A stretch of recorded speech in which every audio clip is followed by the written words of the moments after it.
And died not from police. We're being told it's civilian on civilian, and it's a result, at least, of the demonstrations that are going on now. We want to get back now to the ground and check in with our correspondents. Boris Sanchez is there, as well as Ed Lavandera.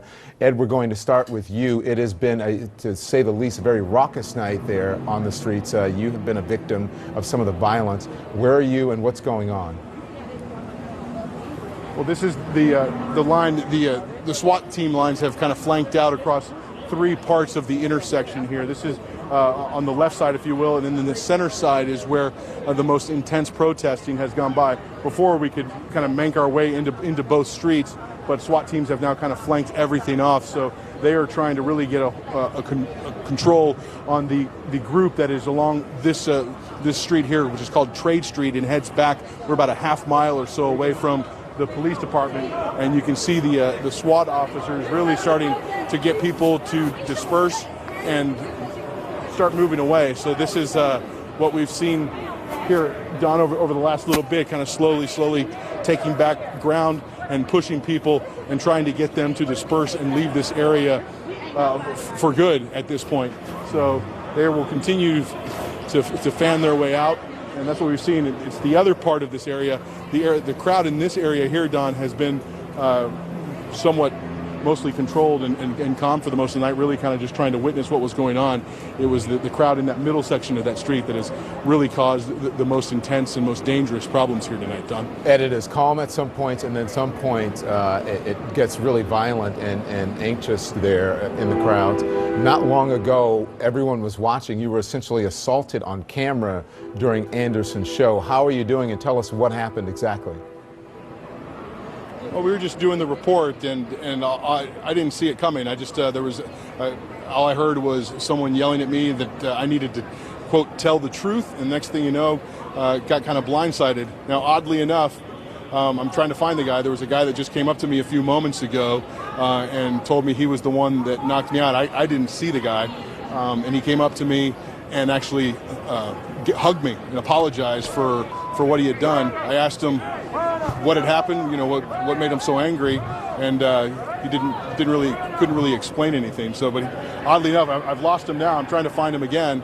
Kind of just another odd moment in this surreal evening here, Don. Mm-hmm. So, Ed, where the most tense situation where you were earlier, how far? Because I know they keep moving you back, and I see that between the protesters and the police, there are people who are trying to separate the two and hold the two back. Explain to us what's going on and how far they have pushed you back from this original scene. Well, if you can look over, if you turn around this corner here, the next block or so is really where it was the most intense. That's where we saw a crowd of people ransack through a couple of stores, one of them being a souvenir store, and it was a group of about 15 to 20 people repeatedly going in and out of that store, smashing the huge windows and taking all of the merchandise and throwing it out in the street, ripping out landscaping from a hotel across the street.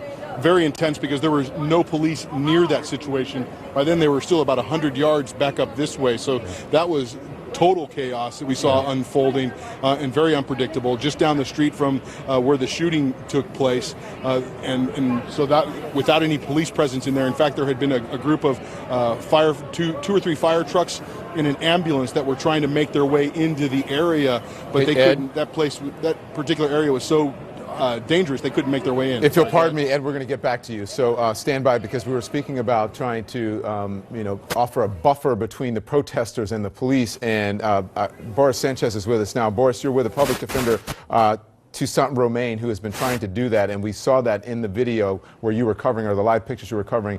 Tell us about that. Police started moving in, and he told me that he had to leave. He had to go back and help some of his friends get out of there. Police have told us that anybody that was standing there, media or protester, peaceful or not, was going to be arrested. So we started moving down, but now there's this other very tense situation unfolding a couple hundred yards away from that line of police officers. There's another group of police officers standing by this dumpster, and there's a large group of protesters right behind them. And they're getting up in the officers' faces, yelling very agitating things. Right now, the police are trying to keep the peace on this side as we watch down there on the line police start moving closer and closer.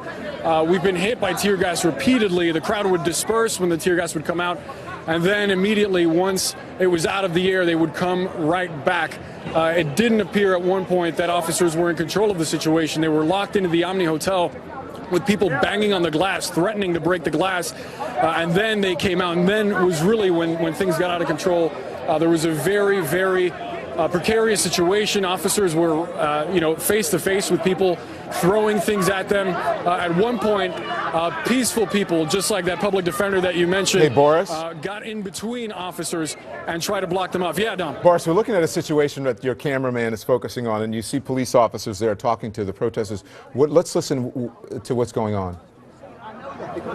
So when the men finally got to I'm just going to put the mic so you can hear what they're talking about, Dom. I don't think so. You're a captain. That's bullshit. I've got a lot of stuff going on here, bro. Obviously, emotions are running high, and they're using vulgar language, Anderson, but they're obviously having a very heated conversation, asking him why the man had to be shot, why Keith Lamont Scott had to be shot. The officer is telling him that he doesn't have the answers, that this is part of an investigation. I'm trying to find Toussaint Romain. He's actually walking back this way, so if you give me a moment, Dom, I'll have him in just a minute. Is that what's happening? Is that what's happening all over? Surrounded by police. Is that what's happening with police and protesters? Is this why this Toussaint Romain is trying to get in between the two to offer a buffer? He was one of several people that were trying to create this buffer between police and very angry protesters that were getting out of hand.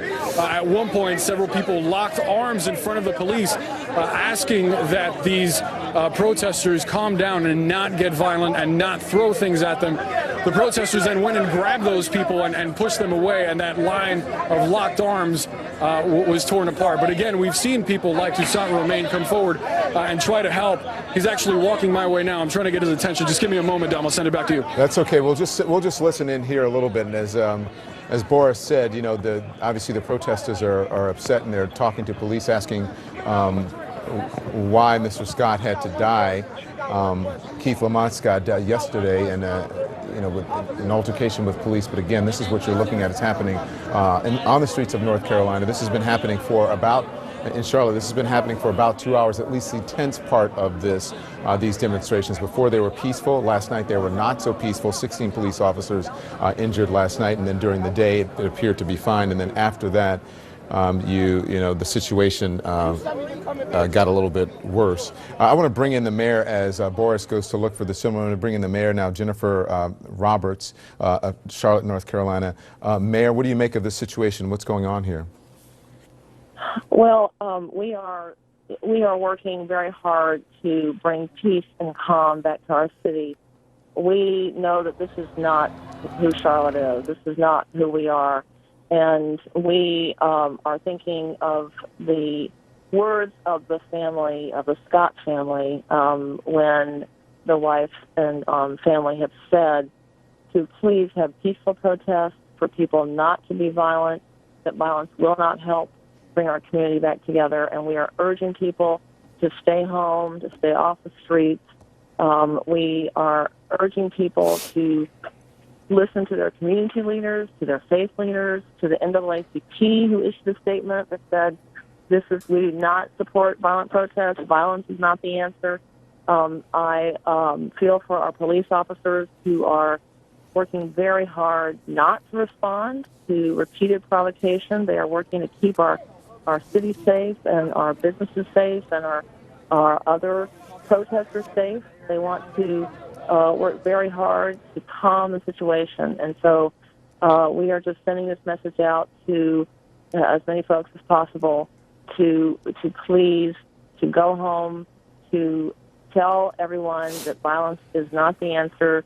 The investigation is ongoing. We'll be transparent, and we need to wait to see the results of that and Mayor, continue to work together as a community. Did you anticipate this? Because it appears that there are not enough police officers out on the street to bring these crowds under control.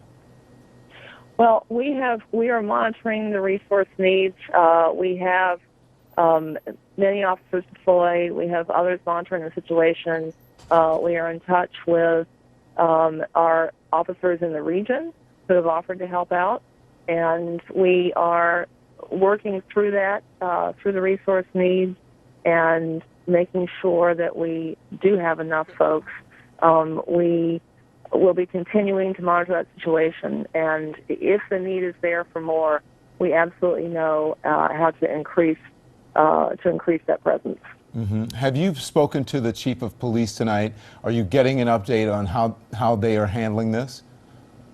We're getting updates from the police chief, from the fire chief. In fact, the fire chief is just a few feet away in a briefing right now. And we are continuing to monitor the situation and to stay in touch with our folks in the community so that they know what's going on, stay in touch with the council members and our other local and state officials. I have been in touch with the White House, with the governor's office, and we have a lot of support as we try to bring this situation under control. Okay, Mayor, I want you to stand by because I just want to point our viewers out as to what's going on in these pictures that you're looking at now. This car pulled up in the interstate and it's surrounded by people. I'm not exactly sure what's going on, but someone at least tried to get out of the car. It is parked there, and several cars are now in the middle of this intersection.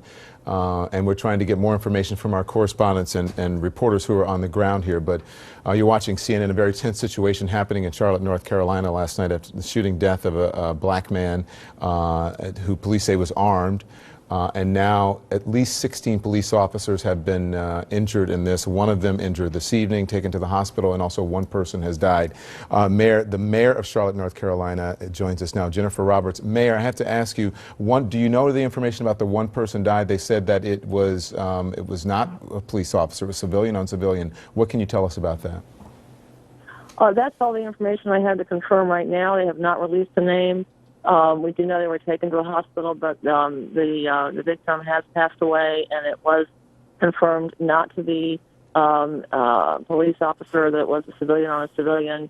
We don't have an update on that. We're going to continue to try to get more of an update. Mm-hmm. And we are continuing to focus on the safety of our community and our officers. And we have a long tradition in Charlotte of coming together, of talking through challenges across difference, and I would just remind our citizens to remember our tradition, to know that Charlotte has always been a place where people can peacefully have dialogue and move forward. And when I look at the pictures, it is just this is not who we are.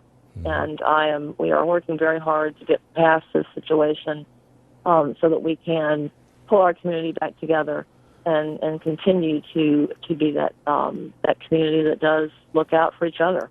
I've got to ask you again, Mayor, about the resources, because this has been going on for quite some time now. You've had a number of people injured. Now you have a death. Are you sure you have the resources necessary to handle this? Are you asking for help from outside? Are you being offered help from outside? What's the update? Sure. We are being offered help. We have resources at the ready if needed. We are monitoring that resource need. From where?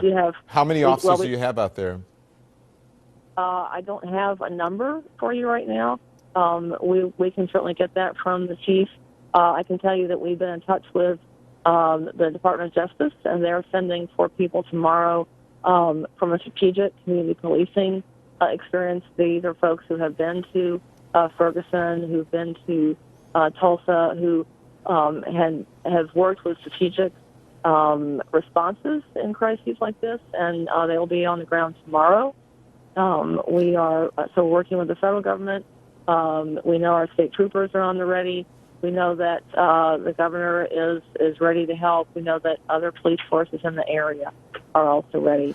And we will continue to make sure that we do have the resources we need to combat this. Should the people feel safe tonight? I mean, because if you look at these pictures and you see what's going on, I mean, there's been quite some violence, and it's been out of control for much of the evening. Well, should the people there feel safe? I want to remind folks that there was another protest. There were 2 other protests tonight, both of which were peaceful. One was in a park. One was in Uptown earlier in the day. Several folks holding up signs was quietly, peacefully at the main intersection of our city. And so there are people who are protesting peacefully. There are folks who are working hard to get their message out without creating violence and destroying things. And I think what we need to remember is that this is a small section of our population, and we are going to continue to work to restore the calm that we know we have had, and it's our tradition. And I'm telling folks, of course, tonight, stay home from the uptown area. Do not go out, and we'll be, considering other options if these protests continue. Okay. Things like, possibly curfews and that sort of thing. But right now, we are continuing to work with what we have tonight. Okay, considering curfews, that's interesting. You said that earlier that you wanted community leaders to be able to view the video of the shooting so everyone would have the same information. Has that happened? We intend to do that tomorrow. Have you seen the video yourself? I will be seeing it tomorrow. Okay, so you have not. Mayor, thank you very much. Mayor Roberts. Yes, thanks for having me. And again, we are sending out the message for people to protest peacefully. All right. And we will get through this. Mayor Jennifer Roberts of Charlotte, North Carolina, thank you very much. I want to bring back in our Boris Sanchez. Boris has been on the ground covering this for us all evening. Boris, we spoke of the public defender who has been trying to offer a buffer between police officers and the protesters, Toussaint Romain. I hear that you have caught up with him. What does he have to say now? Yeah, he's actually telling people to calm down right now because police are moving toward us, and they said that they will arrest anyone that's in their way. Toussaint, just wanted to ask you, obviously, you were taking on tear gas as we were. What is it that made you want to stand there in front of these protesters and between them and police and tell them to calm down? What is it that made you come out here? We can't lose any more lives, man. I'm a public defender. I can't represent any more people. We don't need more people to die. No more people being arrested. We need to take a stand and do it the right way. But people are hurting, man. People are upset. People are frustrated. And people need leaders. And I'm not trying to be that leader. I'm trying to prevent people from being hurt. My brothers are out here too. They're out here trying to make sure we do it the right way. Ricky, Daniel, and Dante, we're all out here trying to make sure that we're standing up, praying for people in Christ. We're letting them know we're here. We want to serve. Christ did it for us. We want to get out there and serve for them, to protect the people, to protect and serve the people. That's what we're here for, man. So, Toussaint, I have to ask, we're getting word that there was a protester that was killed tonight. It apparently was some kind of civilian on civilian violence. Is that what you wanted to see when you came out here, thinking that you were going to spread the message of positivity that you were talking about? Man, there's always one that's going to end up being bad. But there's always going to be one other that's going to end up doing good. I'm here to do good. I'm here to do good. How does it feel seeing people get really violent, though? What goes through your mind what's your message to them when they kind of lose their composure and they throw things at police? The police getting violent, or the people who are expressing themselves to the police? Because if you were to take this camera and look all around, I don't see the violence, man, until the police are running at us, until they're throwing tear gas at you and at me, because that's what happened earlier. Why'd you get tear gas? Why did I? We weren't being violent. But if we responded in a way that was frustrated and upset, telling America this is enough, it doesn't mean I'm violent, man. It means I've had enough. I know you certainly haven't been violent, but we've seen other people lose control. What's your message to them? How do you get them to keep composure? Donald Trump is a candidate for the President of the United States. That doesn't make all the rest of America Donald Trump people. We're here to make a stance. We're here to show that we're not the same. And we're here to say enough is enough. I gotta get my brothers, man, because that's why I came out here. Toussaint, I thank you so much for speaking to us. We appreciate it. Toussaint Romain. Don, as you heard, he became very emotional, saying that most of the protesters that were out here, and I can confirm that, were not violent. We were standing outside of police headquarters with about 100, 150 people that were having conversations with police. They were tense, but they were still conversations. Things quickly devolved. Excuse me, sir.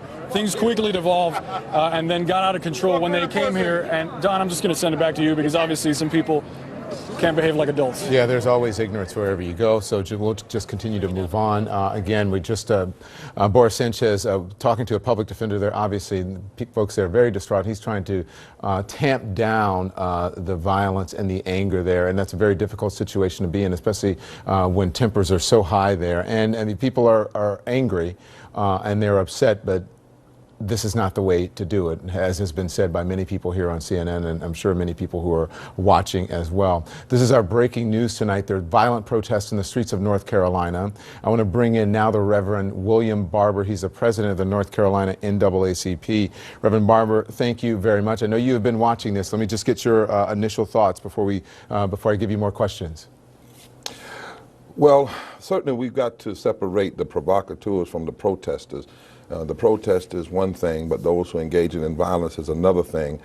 I also think as a pastor, Don, what we're seeing across America is DOTS, daily ongoing traumatic syndrome. We're seeing a kind of weeping in America. And so this is not just about Charlotte, it's about Tulsa, it's about Jonathan Farrell, who was killed, and the officer was indicted with voluntary manslaughter, but then there was a hung jury. It is about many things that are wrong with our criminal justice system. In North Carolina, you have a number of African-American men who've been released from death row who would be dead. We have a number of cases of persons right now, Dante Sharp, for instance, is one of them, who are actually incarcerated for the wrong reasons.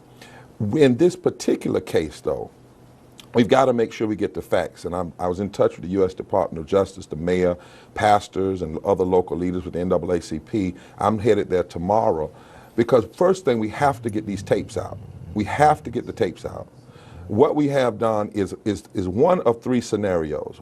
One scenario is that a unarmed African-American man who had a book was shot and somebody planted a gun on the spot.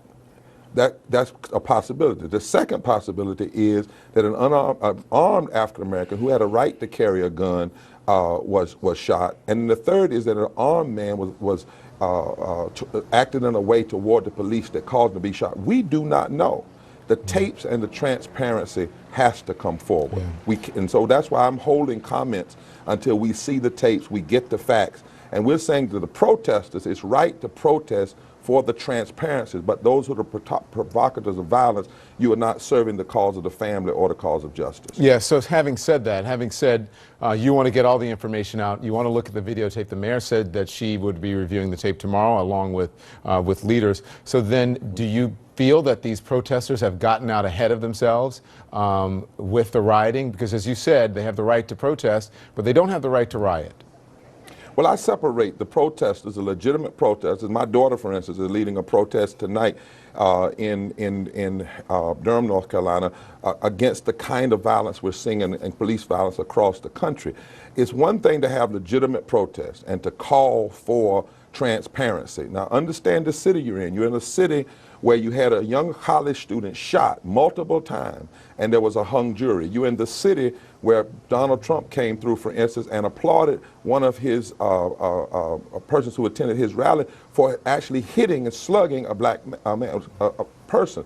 So here we have a situation across this country where we know we have a brokenness. There's a weeping about our criminal justice system. So the protesters are right to protest and call for transparency. The provocateurs, those who are engaged in violence, that's a different issue, and I separate the two. In fact, I even say, Don, if you look at these crowds, many of the Black Lives Matter, they're saying Black Lives Matter, but there are white people saying Black Lives Matter. There are Latinos saying Black Lives Matter. There are old people, there are Jewish, there are Muslim. We need to tell that story as well. We separate one from the other, and the protesters have a very right and should be calling for transparency. I meet with the mayor tomorrow at 10:30 and hope to be there when we look at those films, because that has to happen, and it happens to happen sooner rather than later. Plus, Don, this situation is even more complicated because you have an African-American chief, you have an African-American cop who's engaged in this shooting, and an African-American who's shot. It really shows the complexity of our whole criminal justice reality in America. Then, Reverend, you lead me to my next question, which, again, I'll reiterate. As you said, the officer who shot Keith Lamont Scott is African-American. The police chief there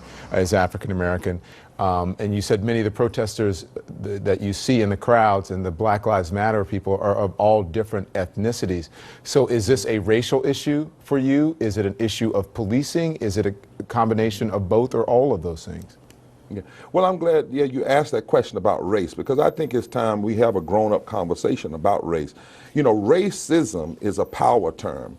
It is about disparity. So the issue of whether or not African Americans, as my president Cornell Brooks said earlier today, are 21 times more likely to be shot down the plate, that's the racial issue.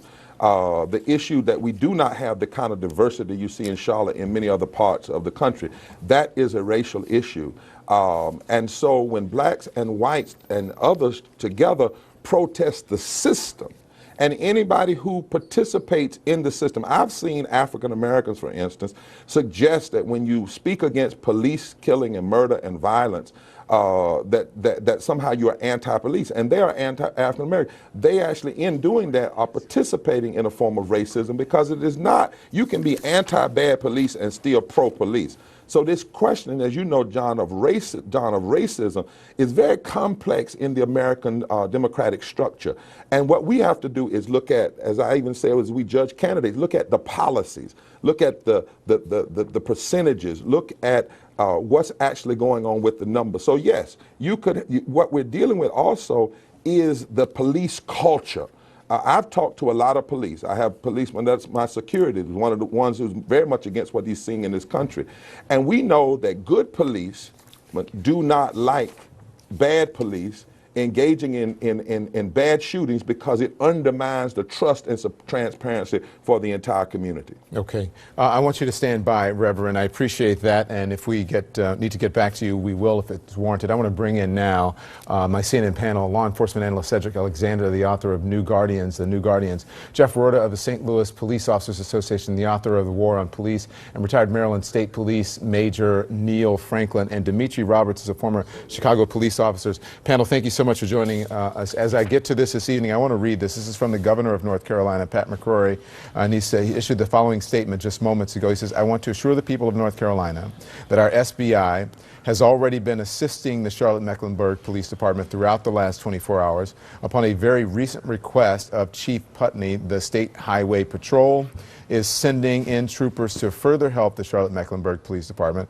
The state has many additional assets nearby to assist. Any violence directed toward our citizens or police officers or destruction of property should not be tolerated. I support and commend the law enforcement officials for their bravery and courage during this difficult situation." Cedric, I'll go to you first.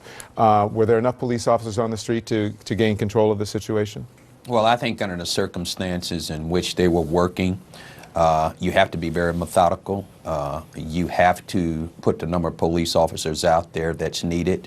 You can't understaff, and at the same time, you don't want to overstaff either. So I think under the situation in which we're seeing now, there appears to be some calm. That particular team that's out there tonight did their job. They did it well. They tried to protect life and property as much as they were able to. And I think we need to applaud them on that in terms of what they had to deal with in that community there tonight. So I think they did an appropriate job. I think they had adequate resources. But I am, without a shadow of a doubt, very sure as well there in Charlotte. They have a great leadership there in that police department that they needed. They had all the resources they needed, and more resources if they needed to call on it. Neil Franklin, there has now been a death, and it is said to be, from this tweet from the police department, civilian on civilian, the mayor confirming that as well from what she heard. What should officers be doing in light of this, now that there's a death? Well, I think that they do have a plan. I think that they are very conscientious of what's going on. I'm sure many of those officers are thinking about what occurred in Dallas just a few months ago. And they're probably on edge thinking about this. And so they're going to be very vigilant and keeping an eye on things, keeping an eye on people. They're going to be watching from a distance. They're going to be identifying those people who are acting out. Again, as it has been said, most of the people there are peaceful protesters. And I'm sure these police officers realize that from the leadership that I've seen thus far. But they are going to have to be very vigilant in keeping an eye out for those people who do show signs of aggression and dealing with those people as quickly as possible. I'm sure that they have other things in place where they can observe the crowd, observe people from a distance, and then relay that information to the officers on the ground. So I think that they're prepared, and I agree with Cedric. You can't overreact, you can't underreact as it relates to deployment. And from what I've seen so far, they're doing the right thing, and I'm sure they have plenty of officers in reserve. Jeff Ferrota of St. Louis Police Officers Association, 2 years since you and I met working on the Ferguson story and the Ferguson case. Earlier you said that this was a lot like Ferguson. That was 2 years ago, and it appears that we are in the same place in this particular situation. Do you agree with that? I do, Don, but it's unfortunate. I mean, it's really disappointing that we've made such little progress in the last 2 years, but I think we'll continue not to make progress until we talk about what's really going on in America, and that is that there is this epidemic of violence against police and non-compliance with police that is upping the body count and resulting in these deadly conflicts. And you know, I really enjoyed hearing that Reverend before, because he seemed very even-keeled, very cool-headed, and you know, he sort of laid out, you know, what the three possibilities are of what happened in this shooting yesterday could have been, and I'd like to hear that. I'd like to hear more people saying that and saying what he said, which is we ought to wait for this video. We ought to know what really happened before we react. Yeah.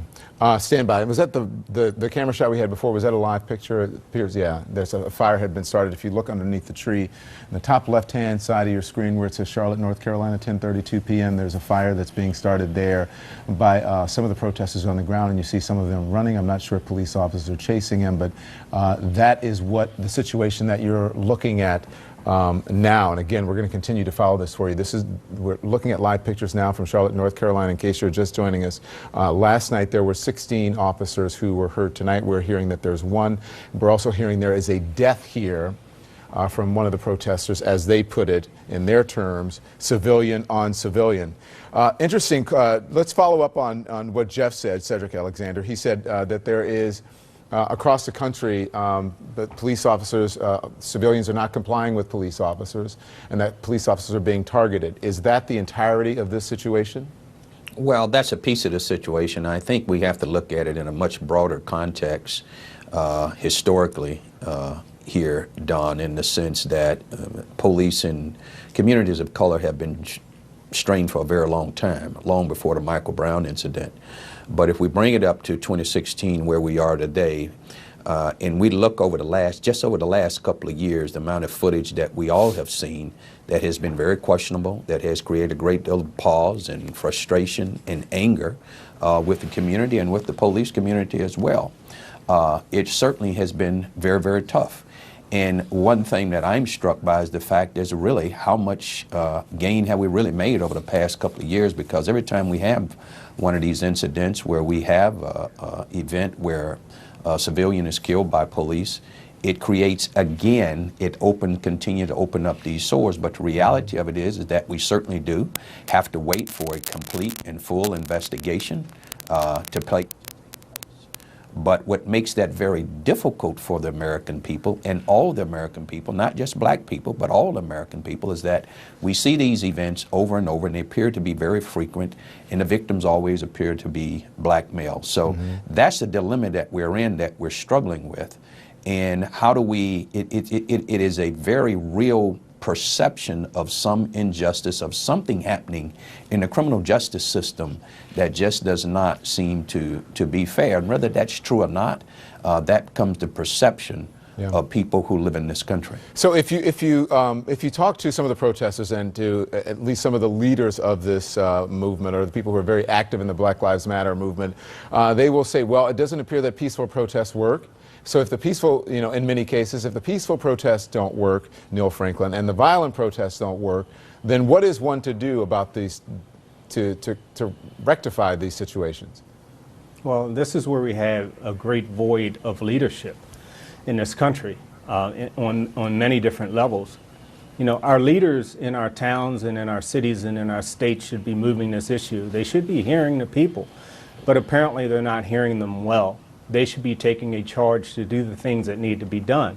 We keep hearing the word transparency over and over and over again, and the lack of transparency. We only have to go back a short ways to just take a look at Laquan McDonald in Chicago and how long it took for that video to come forth. You know, this creates great distrust in these communities. And in this particular incident, and most of us understand that we need to wait until the facts come out. I hope they show the video, and I hope they get on this quickly. But most people that are protesting, you know, and that we see on camera Neil, here, I want you to stand by here. If you're just joining us, look at the middle of your screen there. You see that they're set another fire there. There was one we saw earlier that they had set in North Carolina. Again, these are protesters who are out on the street. Some of them have been peaceful, but there was a very big portion of it tonight for a couple of hours where they became very violent. One of our own correspondents was knocked over intentionally on the streets, and there you go, live pictures from the street, and you see this is Boris Sanchez's camera, our correspondent. Boris, are you there? Can you hear me? Hey. Dom, yeah, things just got really out of hand. We just walked into two fires that were set. It appeared that there was a man on the ground. It appears that it was a cameraman from a different news organization. He was lying next to that fire. Something hit him and he was on the ground. People were trying to tend to him. Rocks were being thrown from buildings. As I walked through several shops, the glass was destroyed. Graffiti everywhere. People are still out on the street. In this area, there are not many police officers. They're just starting to arrive. The fire department is here now.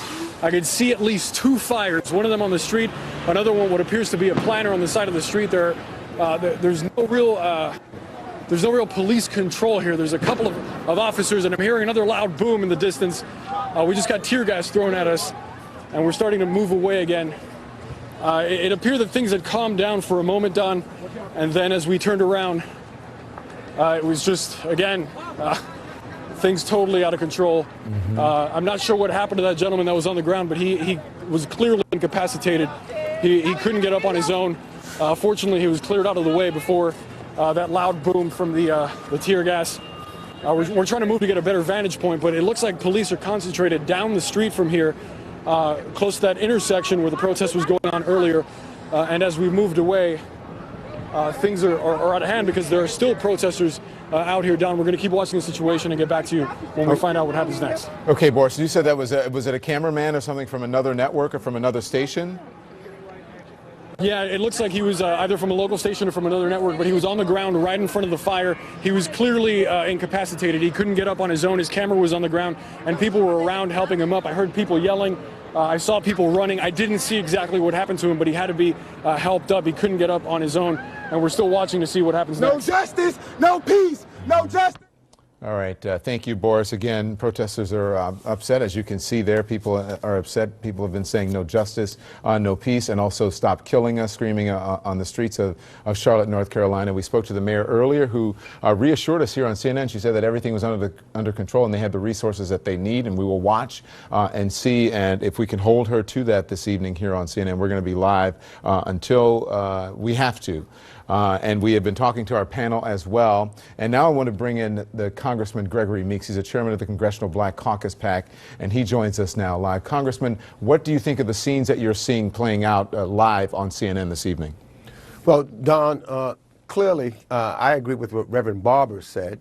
I think that people should be out to protest in a peaceful and nonviolent way. And those that are violent are distracting from the issue of why people are on the streets. And I wish we were talking much more about the scenario, for example, that took place in Oklahoma, where clearly a black man with his arms up was killed. Seems like then anybody could be, any black man, if you clearly put your arms up and you're still shot. And then this scenario, as Reverend Barber clearly said, we would like to hear what those facts are. Clearly in North Carolina, it's an open carry state, even if he had a gun, but they say the family said he did not, so we need to know what those facts are. So I wish that those provocateurs, using Reverend Barber's words, were not out there so we can focus on what is taking place in America. Because I am tired of coming to work and seeing another black man, black families being shot unarmed, and and there not being transparency. So much so that, today at today's Congressional Black Caucus meeting, we're going to do something tomorrow saying that something has to be done with reference to utilizing the power in by the Attorney General's office so there can be transparency in folks investigated and prosecuted where appropriate. And we want to get the two situations because it's very, it's easy to conflate them. What happened in Oklahoma is very different, we believe, at least according to what police are saying initially about what's happening or what happened, are two different situations. One, if you look at video, it looks like the man had his hands up for a big portion of it, and it has been said it was unarmed. The situation in North Carolina, police are saying he was armed, and they felt that they were in a dangerous situation and feared for their lives, and therefore they had to do what they had to do. Two completely different situations, but still you have two men, as you said, Congressman, who are dead now. And clearly, Don, unless he was brandishing the gun at the police officers, if you had a gun in North Carolina, because it's an open carry, then he legally could have had the gun. So what was he doing, if there was a gun, which we don't know, but if he did, what was he doing with it? Was he threatening the police officers? Another reason why you should have cameras, the police officers had body cameras. There's no body cameras, so we've got to look at whatever tapes. And I hope, I heard Reverend Barber say that he will see some tapes tomorrow. And so I hope we see what, in fact, has taken place, because that's the transparency that is clearly needed here. Live pictures now you're looking at in North Carolina that what appears to be people who are going into businesses and breaking windows. I did not see the pictures before. I don't know if they took anything out of there, but there you go. Dom, that's actually I don't know if you can hear me, that's actually a home. Oh, here we go, watch out! Dom? Yes, Dom? yes, you're on, you're on. Yeah, this is actually an apartment building, it's not even a business. There were people actually throwing rocks from this building just a few moments ago. And it looks like there's one protester that's just going at windows. Another one grabbed a large metal rod and tried to put it through another window. You can see it's already vandalized. There are quite a few people that are trying to get away, but there are still people here hanging around. Boris? The police are down the street from here. It appears that they're starting to move in this direction, Don, but clearly there's still a lot of people out here, and they're not moving in this direction quickly enough to stop them from this kind of vandalism. Boris, I'll continue speaking with you, but if you feel that you are safe and you need to go, just do so, let us know, or just get out of there. So listen, where this initially started, where you were as of a couple of hours ago, how much has this crowd moved around? How far have you gotten? Is it basically in the same place? We've gotten a tour of downtown Charlotte. It all started at the police station, which is actually right behind us. I want to show it to you. It's right over there. And that was at about 6:30, right before 7 o'clock. Again, it was a conversation between protesters and police. There was some shouting, but for the most part, it wasn't tense. It was just dramatic, the amount of emotion that people had. And then we moved from there this direction to a park where about another 100 people or so gathered. It was about a big 200 people crowd, and things were peaceful there. There were chants, there were prayers, and then we started moving downtown. We crossed several streets. We went to an outdoor mall at one point and got in the center of the mall. People actually started going up the floors to the third floor.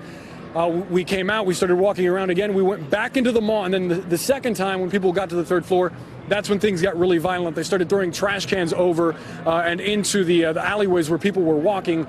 That's when we met the SWAT team outside the Omni Hotel.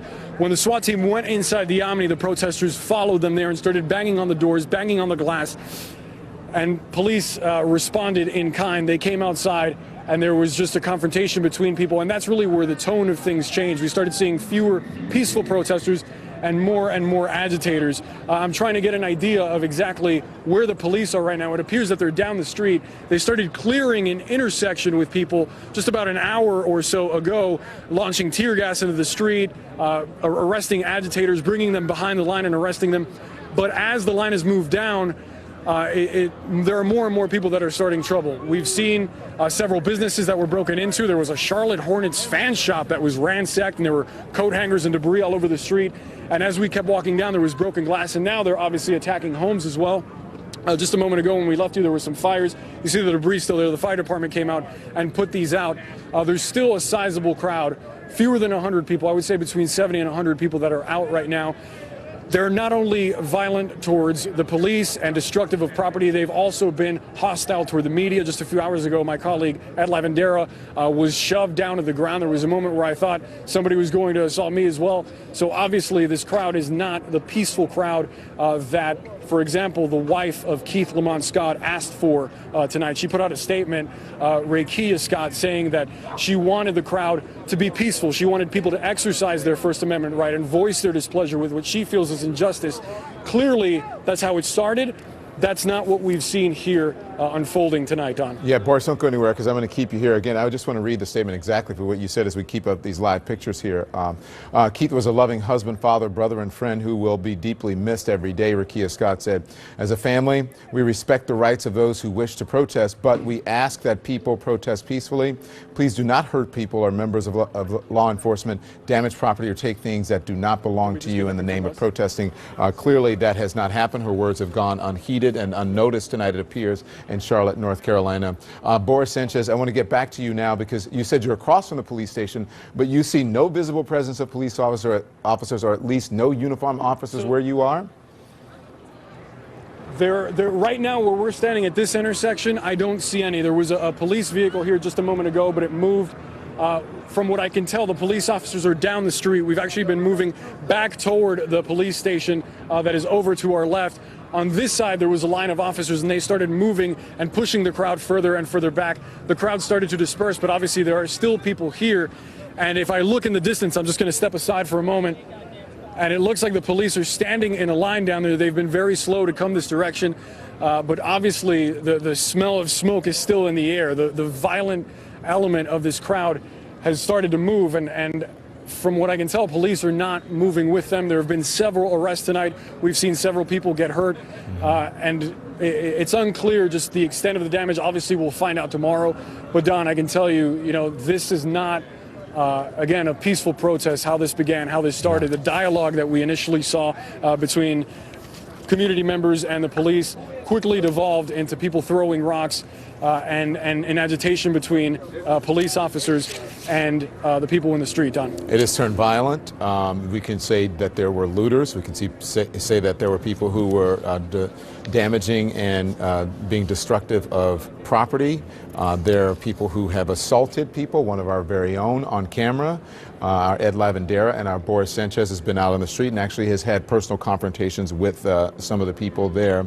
I have to ask you, Boris, we're hearing that, again, a police officer was injured this evening. We're also hearing there's one death, which was civilian on civilian. Do you know where that happened? Don, from what I can tell you, that information is actually in question right now. I was in that area when it happened. It was outside the Omni Hotel, again, where police went inside as they were being followed by protesters. When they came back outside, that's where that initial very violent confrontation began. At one point, there were very loud booms, very loud blasts, and we saw people running away.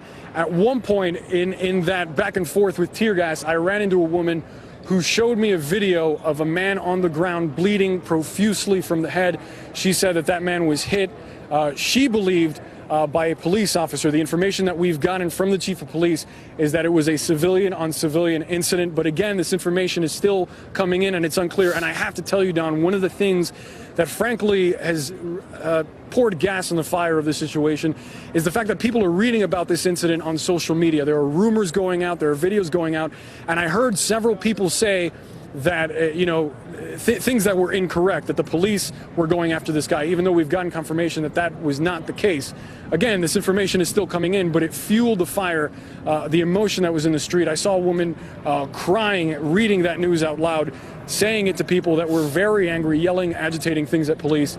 Obviously, their frustration boiling over and becoming something less than civil. Yeah, and Boris, you're exactly right. I've seen some of the same things as well, and many times as we have found, especially with the advent of social media, that people will read things there that are not true and that have not fact-checked, and they haven't researched the information, just read a headline or just a short tweet and believe that as fact, and it's not necessarily so. I want you to stand by, Boris, because I want to get to Ed Lavandera. Ed is also on the streets of Charlotte tonight. Ed, what can you tell us? Where are you and what do you see?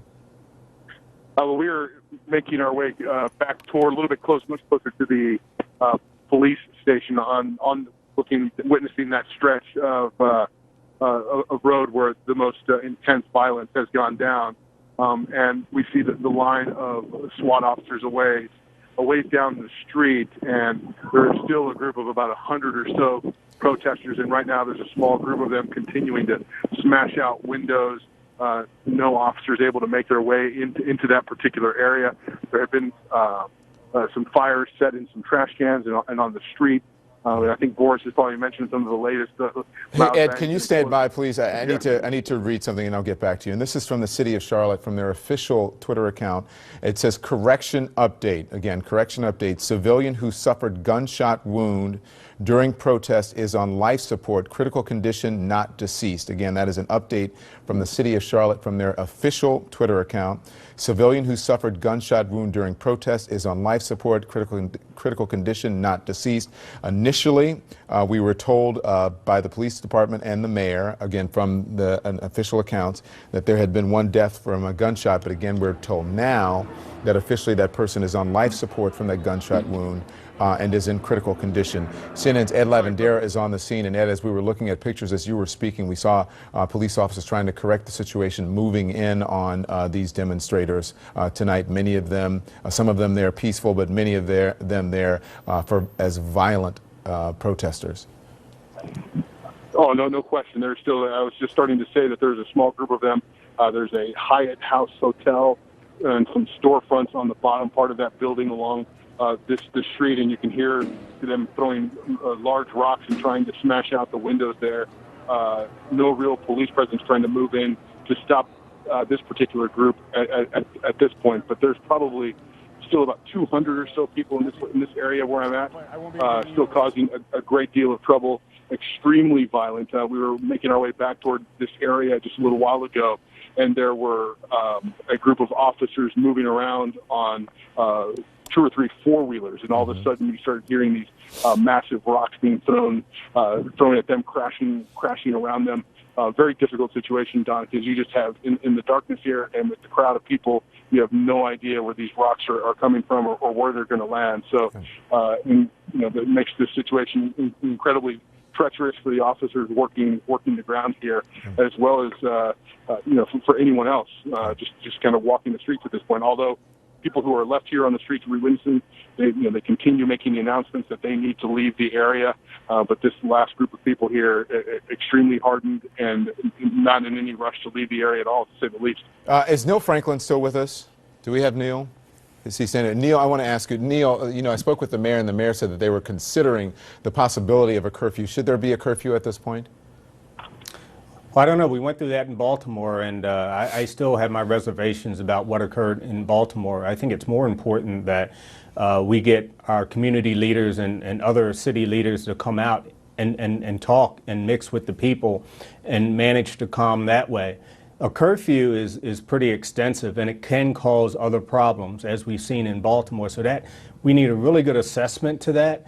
Now, only the city can decide, only the mayor can decide that she needs to work with the police chief there and maybe some other city leaders, not just the political leaders, but community leaders as well, before she makes that decision. It's a very serious decision to make. I want to get back to Congressman Meeks, who's the chairman of the Congressional Black Caucus, Representative Gregory Meeks. Representative, this is a long way from, the peaceful protest, the nonviolent protest that you grew up with and that I watched the end of as a child. This is a long way from that. Is this because of lack of leadership from mostly young people in this crowd? What's going on here? Yeah, I think that, again, it's not as organized and people are not trained as back when John Lewis was protesting, and it was clearly that they stayed focused on the issue at hand. And the issue at hand, as we talked about earlier, is the killing of African American males particularly, but there's been others also. And so the focus moves away when you have this kind of violence. And so it cannot be condoned because, individuals who are out there to protest peacefully, they then are endangered also by those that are just there to disrupt. But we've got to try to, that's why my initial comments was that, and I know that those of us on the CBC, is that we've got to make sure that there's indeed transparency so that we can have that individuals can have confidence in the criminal justice system. And what you're finding now is that many do not have the confidence in the criminal justice system, particularly on local levels, where they know that police and district attorneys work together. And you've seen too many times where individuals are either not indicted at all or walk away when clearly something wrong has taken place. Yeah. So that's part of the problem. But you can never condone the violent acts that we see taking place right now because it takes away from what we want to do. We want to make sure that we are focused on changing what's been taking place in America in regards to the relationship between the police and African Americans. You're right. There's no condoning this. And violence never, ever, ever works, especially when you're trying to bring about change in a democracy. Violence is usually the last place you want to go if you want to go there at all. How much does something like this, because obviously this is a serious situation, it's an issue that, one of the issues that we need to deal with in America, and especially with African Americans and with policing in this country, but how much of a setback is this for the cause, for people who are fighting for social justice, when these sorts of pictures play out live for the world to see on CNN and other places, Congressman? Well, it does set back because it changes the dialogue. So for the last few hours, we are compelled to talk about those that are committing violent acts before everybody's eyes. So it changes the dialogue of what we should be focused on and talking about. So it is detrimental to the cause because the cause is you want to show, and that's what the cameras have done when we talk about the incident in Oklahoma, when we talk about what took place in New York. The cameras show where there is an act of police that is clearly criminal in nature also, where they're shooting unarmed people. Mm-hmm. That's what you want to be focused on, and not the bad acts of individuals who are now just destroying part of their own community. Reverend William Barber of Raleigh, North Carolina, is the president of North Carolina NAACP. So how do you get this across? He's not, Reverend Barber, are you there? Can you hear me? Reverend Barber is actually speaking to some of his sources on the ground, and we'll get back to Reverend Barber. As we look at these live pictures now, you can see police there in riot gear on the streets of Charlotte, North Carolina this evening, and they have been faced with a very tense and devastating and touchy situation of violence that has been going on the streets there. We have seen some of the members of our very own team here assaulted, at least one on camera and one threatened to be assaulted. Our very own Boris Sanchez at Lavendera was actually pushed over. And then we saw another member of the media who had been injured in this as well, and we saw police and civilians helping him away. Boris said that he had fallen near a trash can that had been set fire. And then you can see that police are donning gas masks as well. We have seen tear gas being thrown in to try to get some of the protesters to move out of the way and to get them under control. And if you can see that police are trying to hold the line. In some areas, our Boris Sanchez has been telling us that he sees no police officers, no presence of police officers. And in that area, we saw live on camera here on CNN, protesters, or looters, I should say, kicking in the windows of what Boris told us is an apartment building, and then there were other businesses that have been vandalized as well. So protests that were started peacefully last night, then turned violent last night, that had more than a handful of officers injured, and then turned peaceful again this afternoon, and then this evening became violent again, and one police officer is injured, and now we're getting word that a person has been injured. Initially, Officials there told us that this person had died as a result of a gunshot wound, and now we're hearing this person is in critical condition in the hospital because of that gunshot wound. We have all the resources available here at CNN covering this breaking news story for you in Charlotte, North Carolina. Our breaking news tonight: protests turned violent in Charlotte after a fatal police shooting. This is CNN Tonight. I'm Don Lemon. It is getting close to the top of the hour. It is the top of the hour now. Protesters are clashing with police after the shooting death of Keith Lamont Scott. Police reporting tonight that one civilian has been shot by another, is on life support tonight in the hospital. One officer has been injured this evening. More were injured last night. North Carolina Governor Pat McCrory says he is sending troopers from the Highway Patrol to Charlotte. The mayor telling me this evening that other resources, she is seeking other resources that may be available to her to try to get a handle of this situation. CNN's Boris Sanchez has been out on the streets for us this evening covering these demonstrations, and he joins us now. Boris, what are you seeing? Hey, Don, we're just getting a quick white balance on the camera here. Sorry. It's okay. Live television, do your thing. This is live TV, right? But right now there's what appears to be peace. Right now, appears to be peace. It does, right? Yeah, it seems pretty peaceful, though we know that police are down the street, and the crowd that was out here just a few moments ago when we saw this apartment building getting ransacked seems to have dispersed. There were people cheering others on as they were destroying glass, throwing rocks, throwing rods at this building. Now it looks like people have started to move down the street. We haven't heard some of the loud explosions. Well, there you go. There it is. Tear gas again, it looks like, and people have started to run this direction. We've seen this really all night. The police officers will throw tear gas out, people will start running, and then a short while later when the gas dissipates, they'll run right back. These crowds have been out here for hours, Don, and they simply just keep moving further down the street and causing more destruction. You know, we've seen people get in the way of the protesters and the police trying to help people out. Earlier, we spoke to Toussaint Romain. He's a public defender that was here trying to advise people to get out of the police's way, trying to keep the peace, trying to demonstrate peacefully. He was actually praying at one point on the ground between police and protesters. But again, things quickly devolved after that. As police started making arrests and they started moving into the crowd to pick up agitators, things got out of hand. And as we started moving down the street, what you mentioned just a few moments ago, people started breaking into businesses, breaking through glass. I saw several businesses that were broken into. There were coat hangers and all kinds of debris in the street. Trash was set on fire. And the rancor of this crowd wasn't just geared toward the police officers. There were several civilians that were hurt in the process. We've been mentioning the one person that we've been monitoring who was apparently hurt by another civilian right outside the Omni Hotel, where this conflict really heated up. And they've also been very aggressive toward the media as well. Just a few feet from where we're standing, there was a cameraman that was on the ground incapacitated a few moments before that. There was a fire behind him. I'm not sure how he was hurt, but he had to be helped off the street. And again, what we're seeing now, this crowd that has not moved, it's at least 100 people, potentially more than 100 people, and they're walking back in the direction of the police. The police have staged a line. There's a SWAT line right behind, just out of our field of vision. We're not there, to be honest with you, Don, because we felt it wasn't safe to be there. We started getting looks, and people started getting very close to us, getting very physical and aggressive.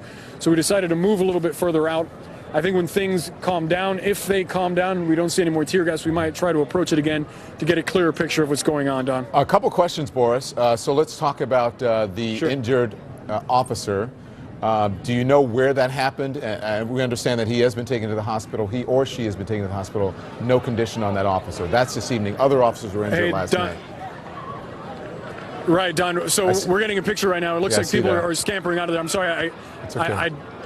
I'm not exactly sure how that police officer was hurt, but we were in several scenes where people were throwing glass bottles, cans of tear gas right back at police. And so it doesn't surprise me that someone got hurt in all of that. But, you know, it's truly sad, you know, when you have a situation where frustrations boil over this way and what started out as a peaceful protest quickly became very ugly, and protesters got in each other's faces. And now we see more tear gas being tossed. Police clearly trying to get these people to move out. The big problem here is that this is downtown Charlotte. There's a lot of intersections and places where people can just go and again, wait for the gas to dissipate before they head right back in to confront police officers, Don.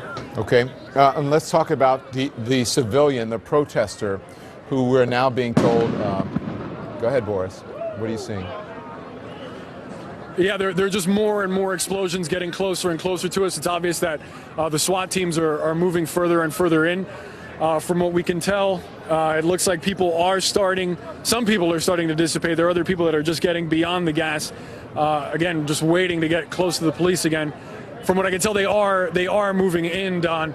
You mentioned that civilian. That actually happened right in front of us. I didn't see it happen, but I heard the explosion when it did. And then moments later, I saw a crowd gather around a person. Later, I talked to a young lady who saw what happened and had a video of it. And there was a young man who was protesting that apparently got hit by something. He was on the ground bleeding profusely, and police started tending to him. Initially, it was reported that he was deceased, that he was killed. And we just got word that that was an inaccurate report, that in fact the city of Charlotte tweeted out he was on life support. That's what we know about him right now. From what we've heard, the chief of police tweeted out earlier, from what we've heard, it was a civilian-on-civilian incident that was not police that caused that injury. But people here on the ground, as we mentioned earlier, Don, they're reading reports on social media. And I heard one woman start yelling at the crowd that, you know, they killed another one of us. They killed another one of us, suggesting that that young man that was badly hurt, you know, that happened at the hands of police, when clearly, you know, that was clarified later and it was brought out as misinformation. But that kind of rumor has fueled this crowd, and we've seen them get more and more agitated as the night has gone on. It's also because the people that were here initially peacefully have, for the most part, left, and there are people wearing masks, there are people covering their faces. You know, it just, you could feel it in the air. It's a different crowd than what we were seeing earlier. So, Boris, you mentioned the person who was hurt, and this is, let's put this up, this is from officially from city official, the city of Charlotte, saying that civilian who suffered a gunshot wound during Wednesday night's protest is in critical condition and on life support. The city of Charlotte said on their verified Twitter account. Again, this is a correction to earlier, that we got official information from them earlier. Apparently they are correcting that, as Boris just stated. Also, Boris Sanchez, if you're there, we're also getting word that you also witnessed this. This is from our affiliate there, Charlotte photojournalist from the NBC affiliate, WCNC, tweeted that a reporter and a cameraman from his station were attacked in the protest in Uptown and were transported by ambulance to a hospital to be treated for injuries. Is this the same thing that we witnessed with you just a couple moments ago? I believe so, Don. Yeah, so we were walking away from police at an intersection. Crossing the street, there was a tear gas canister that was tossed. There was a loud explosion, and then right after that, we heard another boom, and we saw, when I turned around, I saw a man on the ground. And again, people are starting to get aggressive with us. Excuse me, sir. We saw that man on the ground, and he was incapacitated. He had to be held up. Right behind him, just a few feet away, there was a fire. I don't know how he was hurt, but it's obvious that he was in really rough shape. He didn't look like he knew what was going on. Fortunately, they were able to get him out of the way. Stop this corruption. Hey. And so again, as happens in these particular situations, the crowd gets out of control, and then they try to, you know, assault or at least intimidate our camera people and our news people. I'm watching on a different feed here. Our folks there are very adept at taking care of themselves. Excuse me, I just want to make sure that our correspondents and our producers are okay there, our camera people. They can take care of themselves on and off camera out there, and as well as security, so we hope that they're okay, and again, we're keeping an eye on this situation. Boris, are you still there? Can you talk to us? Are you in a safe spot now? Yeah, Don. Yeah, I'm trying to have a conversation with one of the protesters. He was actually engaging with me and asking me about what we were reporting. This goes back to what I was talking about before, as we hear another explosion behind me. You know, there's this deep mistrust among people, partly because of misinformation and partly because these incidents continue to happen. Just give me a moment, sir. So as we're watching this behind me, Don, you know, there's just mistrust. There's a level of mistrust for police officers and for the justice system in general. You know, these incidents continue to happen, and that's the frustration that boils over. However, when you see scenes like this, you have to ask yourself, where's the line? Where's the line? When does civility give way to violence, and when do innocent people, you know, have to get hurt? That camera guy and that reporter that we were talking about, they were just doing their job. You know, the people that live in this apartment building, you know, they deserve to have their property destroyed. I'm not sure that's the case. And I was trying to make that point, but obviously, again, frustration boiled over and tempers started to flare. Don, to get back to what I was trying to say before, the line of police has started moving forward. The protesters have started moving back, but a lot of people are simply not going home. So we're going to keep watching the situation. I'll try to get back to you with what I see, Don. Okay, so Boris, I want you to stand by. And listen, I want to tell you, if you're at home, I will give you this caveat. If you have kids in the room or people you don't want to hear those types of words, you should probably get them out of the room, because this is a live situation that's happening here. We have a duty to cover, and you're probably going to hear some things that you know, is not spoken in polite company. It is late here on the East Coast, early in our Western time zones, but we're following the developing situation that's happening in Charlotte, North Carolina, where there have been a number of people who have been hurt tonight, at least one who is in critical condition on life support. We are being told that it is a civilian on civilian, and one of them was a protester, and that person was shot.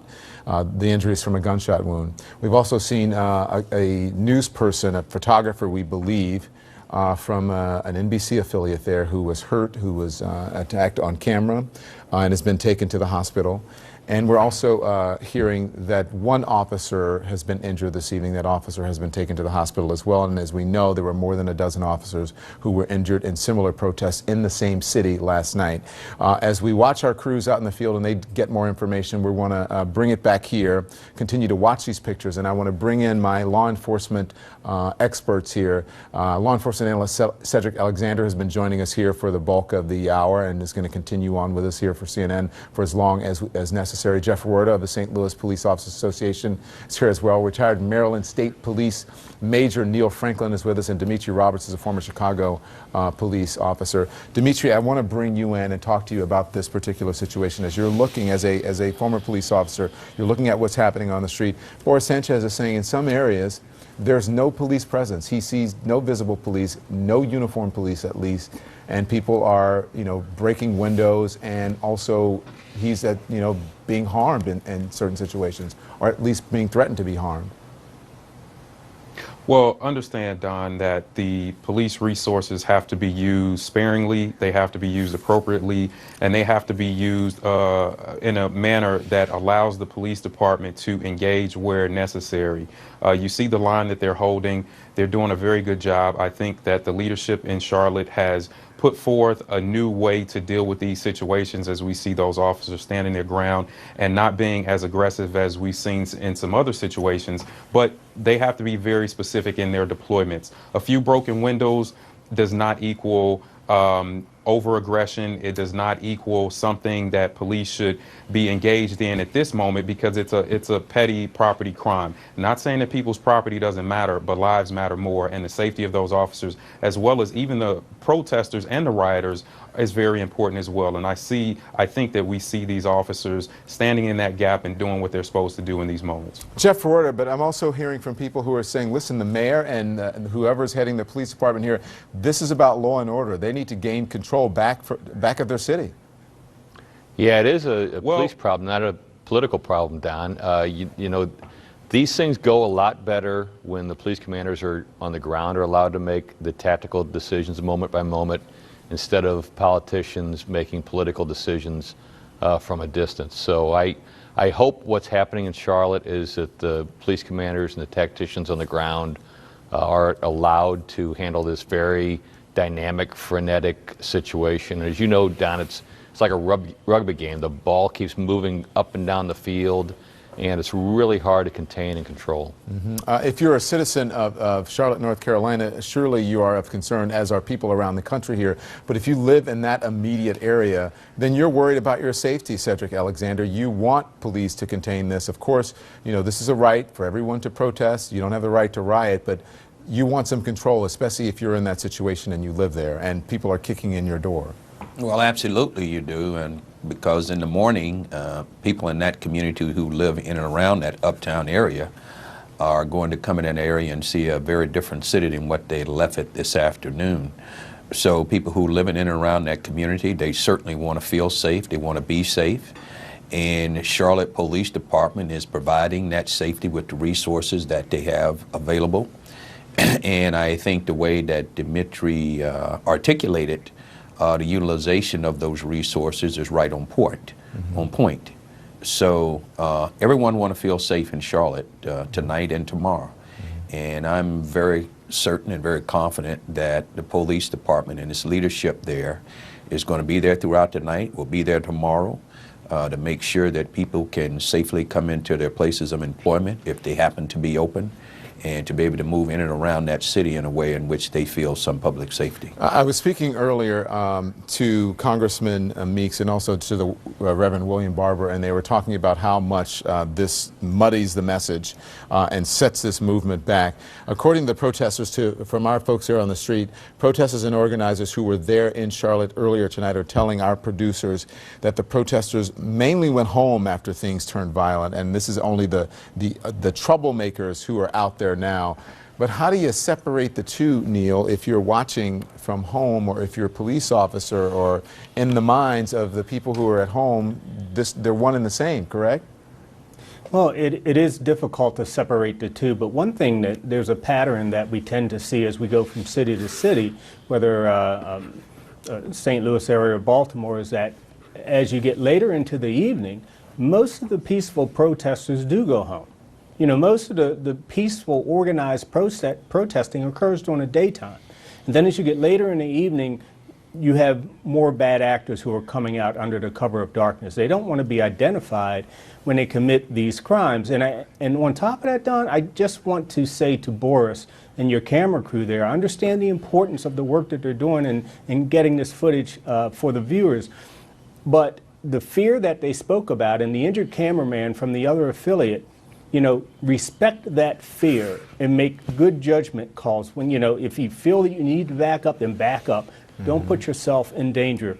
Their lives aren't worth it. Yeah, you're right. And having been in several of these situations over the last couple of years, and then, you know, in other different situations, not particularly for rioting because of, you know, because of justice and criminal justice reform. But you're absolutely right. But over the last few years, starting with Ferguson, there's been some really tense and tough situations out there that the members of the news media are having to deal with. But our main focus as the news media is to bring it to you. As law enforcement, their main focus is to keep people safe and to bring about law and order.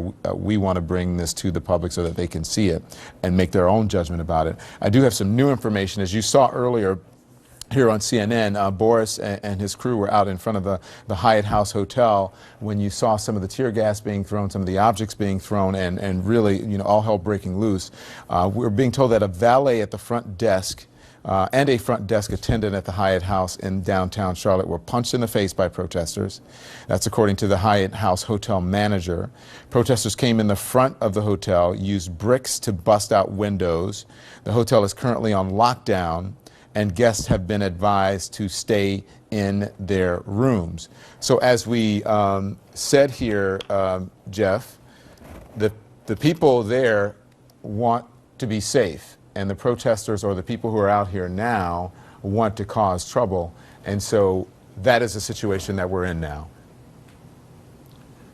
Right, Don. And you know, Neil had it exactly right. You know, we called it in Ferguson, we called it shift change. You know, you could see the mostly peaceful protesters leave as night fell, and the mostly violent protesters show up, which is why I was such an advocate for curfews. I mean, there was this clear line of demarcation between protester and rioter behavior, and by just allowing that to continue to occur into the wee hours of the night was a disservice to everybody. And I think that it also is a disservice to the peaceful protest movement that that we allow the protest to be so muddied. Yeah, I appreciate all of you standing by for me. Cedric Alexander is here, Neil Franklin is here, Jeff Ford is here, Dimitri Roberts here, and also Congressman Gregory Meeks joining us as well. Congressman, I know that you're very busy, but I know this is an important story, and he's the chairman of the Congressional Black Caucus PAC, and I thank you for sticking around with us because, again, we need your voice. But I need to get to something very important, and then I'll bring in my guests after that. This is Yolanda Haskins. She's joining us by phone. She is a neighbor of the Scott family. Ms. Haskins, I want to tell you, the Scott family put out this statement. She said, Keith was a loving husband, father, brother, and friend who will be deeply missed every day. And this was Rakia Scott who said that. As a family, we respect the rights of those who wish to protest, but we ask that people protest peacefully.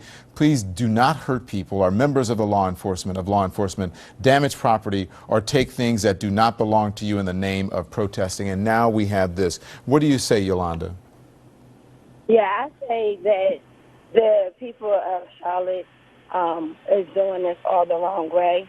I feel like as a citizen of Charlotte, North Carolina, resident, I believe that we should go about taking it from the economy instead of going out here riding and tearing up our cities. What these young men and women do not realize is these companies and businesses have insurance.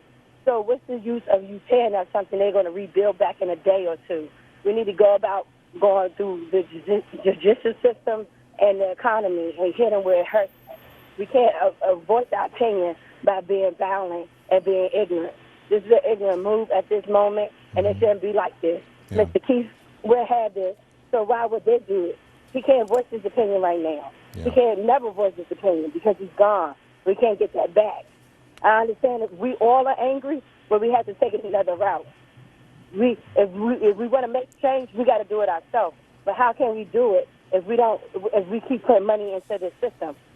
Yeah. So where it goes at, we need to boycott and do not pay. Do not spend our money. Where is that? Let the system feel it where it hurt us at in their pocket. Everybody got to live off of $1. So why won't we just come together and take their dollars?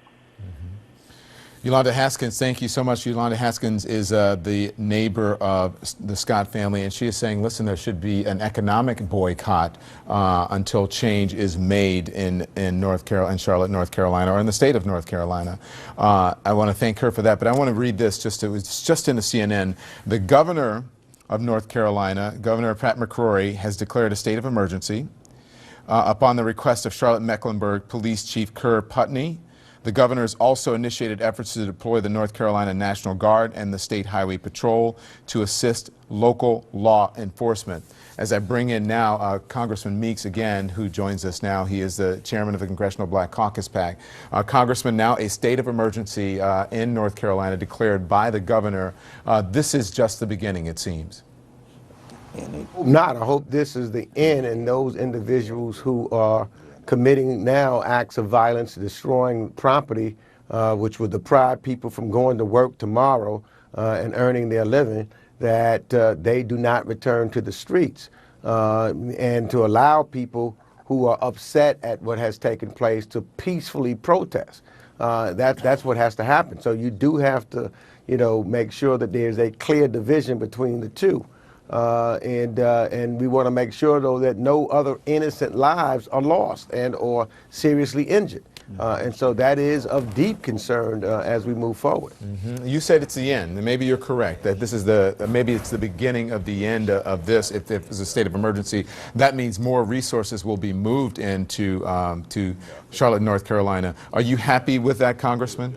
Well, I want to make sure that everybody is safe. Right. I want people to be able to demonstrate in a peaceful manner, because I'm sure that there are many individuals in Charlotte who are upset at what took place and want a way to express themselves peacefully.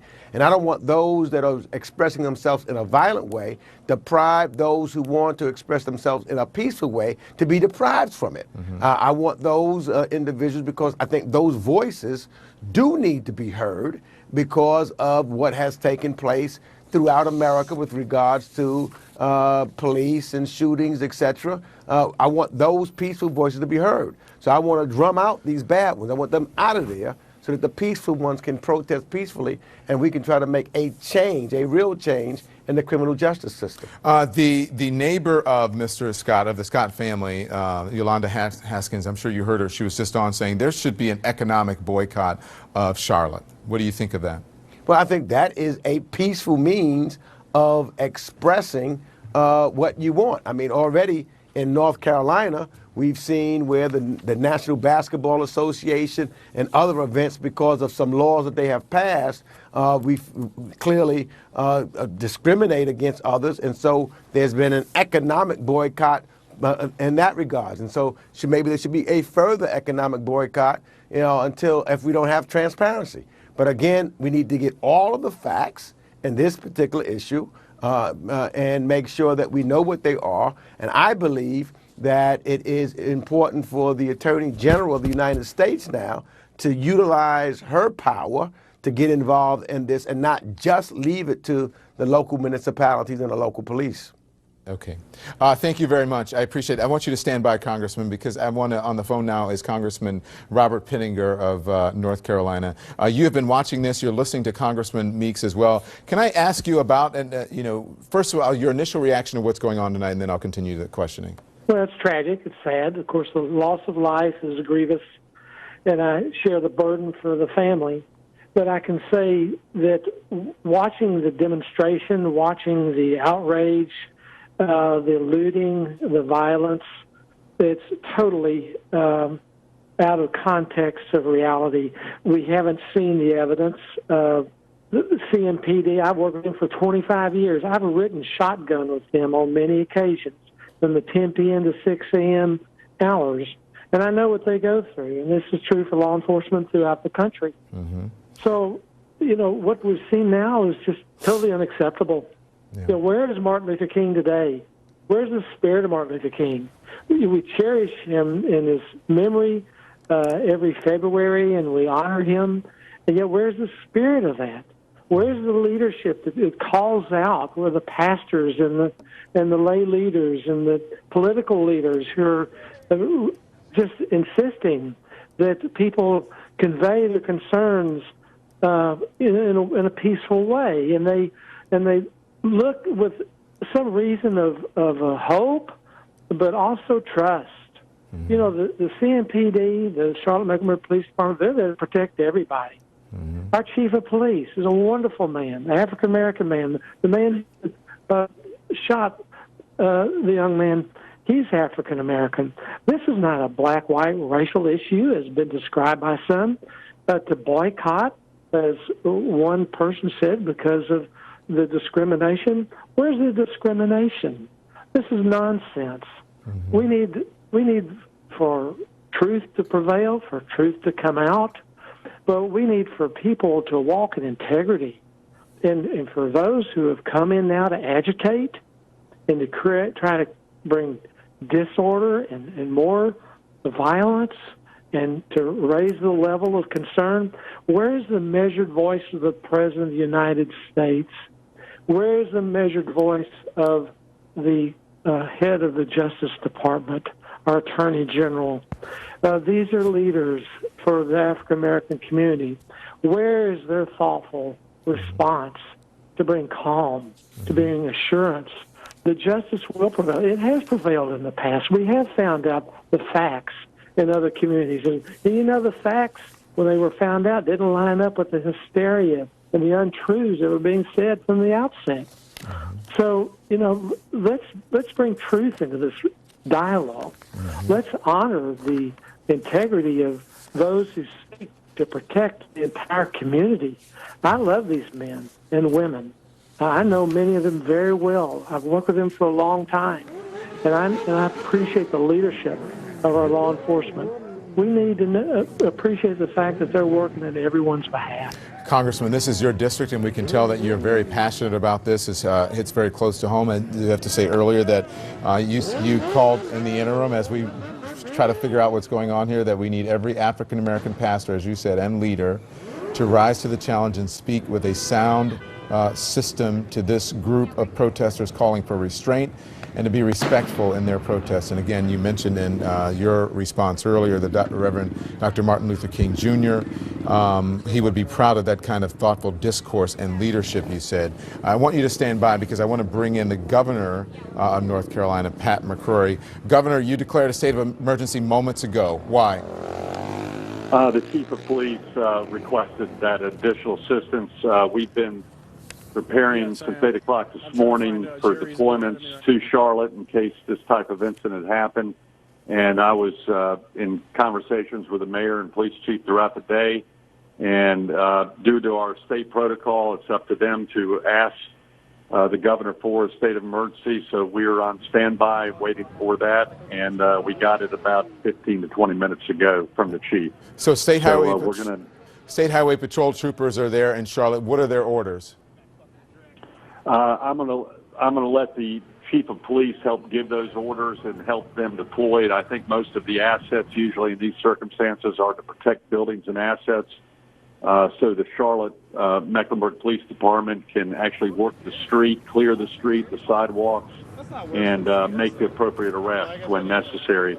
While hopefully the guard that will be coming into the city during the evening will be protecting any buildings and assets so the police can do their job. I spoke with we cannot tolerate violence. We cannot tolerate the destruction of property, and will not tolerate the attacks toward our police officers that are occurring right now. And I feel very strongly about that. That is not the American way. These police officers are showing a tremendous amount of courage, and there's obviously a few hundred people who have come to our town center in Charlotte, North Carolina, which is a great city, and their major goal seems to be destruction and harm, and that's wrong, and it's unacceptable. Yeah, I spoke with the mayor, Jennifer Roberts, earlier. She said she was considering a curfew. I'm wondering if you think there should have been a curfew in Charlotte tonight, and does this state of emergency, put one into effect, essentially? Right now it does not, but I was mayor of Charlotte for 14 years. It's one thing I don't want to do is second-guess someone in the middle of an event, and I'm not going to do that. But a curfew is definitely a very strong option. I've used a curfew before as mayor of Charlotte during other events. The big disadvantage right now for any mayor and any governor is the use of social media, which is we didn't have that back in the days when I was mayor from 95 to 2007 or 2009. And this social media makes it very difficult because now the protesters can do a much better job in coordinating and directing people where our police presence is. And plus, frankly, the media, I want to encourage y'all not to encourage people playing to the camera, which could help incite violence for the wrong purposes. Well, anytime that happens, we take the pictures off of those. But you know, we're in a tough situation because it's our duty to cover it, but we don't want to cover, you know, the. Well, you're walking a fine line just like our police are walking a fine line, and I'm glad you'll respect that because you know that in your business, and I know that in my business that some people will incite violence for a show at the expense of our community and the expense of our safety of citizens and especially our police officers. These police officers are under a tremendous amount of stress right now, not just in Charlotte, but throughout the nation. And they're hardworking men and women who are also having, at times, difficulty walking that fine line. Yeah.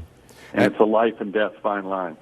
I agree with you, and you know what? As we say, there is always one knucklehead, if not more, in any situation, and sometimes that happens. I think I see more than one. Yeah, if not more. Yeah. And their goal is not to contribute to a discussion. Their goal is destruction and anarchy, and that is something our nation cannot accept. And as governor of North Carolina, I will not accept someone trying to turn a very good city into anarchy, and we're going to stop it and deal with those individuals. That's very well put, Governor. And I want to ask you about this regarding this video of the shooting of Keith Lamont Scott yesterday. What's the law in North Carolina about the release of this video, and do you believe that this video should be released? You know, I think it's appropriate for me to let the police and the chief and the mayor respond to that. because one thing I learned as a mayor for 14 years, and now I'm on my 4th year as governor, is that you don't want several people speaking on behalf of the leadership in a city, and I'm not going to begin that process. I wouldn't appreciate it if I was mayor and the governor started doing that, but there is a new law that's coming into effect actually October 1st, and I'm sure the mayor and the police chief will give you details about the existing law and the new law that's actually not coming into place till October 1st. But I will say this, we have to be extremely concerned about videos because we also have to protect the constitutional rights of our police officers to ensure that they get a fair hearing while it's at the same time respecting the families. That's another very important ingredient, and then also the transparency to the public. But we do have constitutional rights here that have to be protected and investigations that have to be protected. So regarding videos, it's also a very fine line, very similar to the one you're using tonight and what you show in your video and what you don't show in your video. Don't you think, though, I mean, I'm not saying that you're advocating for the release of it, and I know that you don't want to speak for the mayor and for other officials, but if you see it in front of your eyes, for your very own eyes, that would, don't you think that there would be no question about what happened? Some of this may be avoided.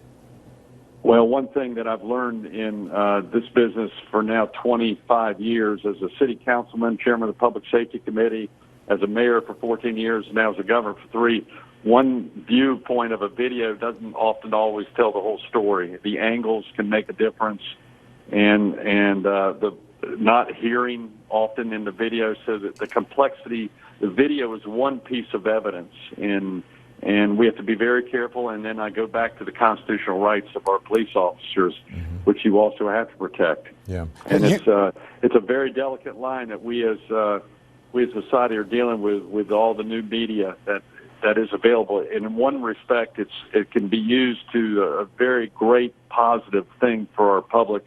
In another way, the video can also be abused. You haven't seen this video, have you, Governor? No, sir. You haven't? No, Okay. sir. I'm going to leave that up. Yeah. It's my job to allow the local police department and local police chief do their job. Most likely, the state will be involved in, and this is another reason I have to be very careful what I say to make sure if the SBI, which I'm in charge of, if they take control of the investigation, I have to be very careful in my comments out of respect of all parties. Okay, understood. So, listen, obviously no one condones the violence. We have spoken out against it here this evening. You have as well. But you know that you represent even the people who are being violent, or citizens of your state. Do you understand the concerns that have brought people out to, and maybe this level of anger and frustration? I understand concerns and I understand frustration and anger, but I never will respect violence. Violence is unacceptable, and we've got to get that word out. Violence of throwing things at our police officers, violence of breaking windows. Violence only causes more chaos, and violence does not seek a solution. Good, positive, constructive dialogue, this is not the first time. When I was mayor of Charlotte back in 96, 97 time period, we had some very tough shootings, very similar to what we're seeing now throughout our nation. And the way we resolved it is through conversation and facts and patience. And violence is the last alternative. And we have some great leaders who used to espouse that, including the great Martin Luther King, who did not promote violence whatsoever. I just strongly disagree with any violence or destruction of property. And sadly, it looks like we've had one person killed tonight, and that does no one any good. Unless you have some new information, what the latest, Governor, you should know that we got, which was a correction, was that that person was on life support and was in critical condition. Unless that person has passed within just the moments that we were speaking, there was a correction. Thank you for that clarification. Well, I mean, look, this is a correction. It's up on now from the city of Charlotte, saying the civilian who suffered gunshot wound during protests is on life support, critical condition, not deceased. That was the official information that everyone got earlier, including you, and then this just came out just a short time ago. Violence, right. I wanted one comment I made earlier today in support of the police chief and the community leaders in Charlotte is we want peace, we want conversation, and we also want to support our police who are right now under great deal of stress in downtown Charlotte. Again, a city that I have a passion and a love for. I'm actually in Raleigh now, in the state capital, but I know every block of that city blindfolded, and it's a beautiful, beautiful city with great people, and it's a very good police department with good training, and they're going through a difficult time, and we as a nation and as a state are going to do everything we can to support them, while also recognizing this very, very tough situation for our citizens. But you said no earlier, violence is going to be allowed. You said earlier that video can be taken a number of different ways and taken out of context. Where are you on the body cam law? Do you support it? I'm an advocate of a body cam, but I signed the body cam law, which allows the video to be shown to the family, and also respects the right of our police officers, and also has a way to show the public. So it's respecting the public, respecting the family, and also respecting the constitutional rights of a police officer. Mm-hmm. And that's the fine line we're trying to walk. And, you know, we'll always try to improve upon this, because, Don, as you know, with technology, there's something new we learn every day. And there are a lot of lessons that we're going through, and that includes policing and technology.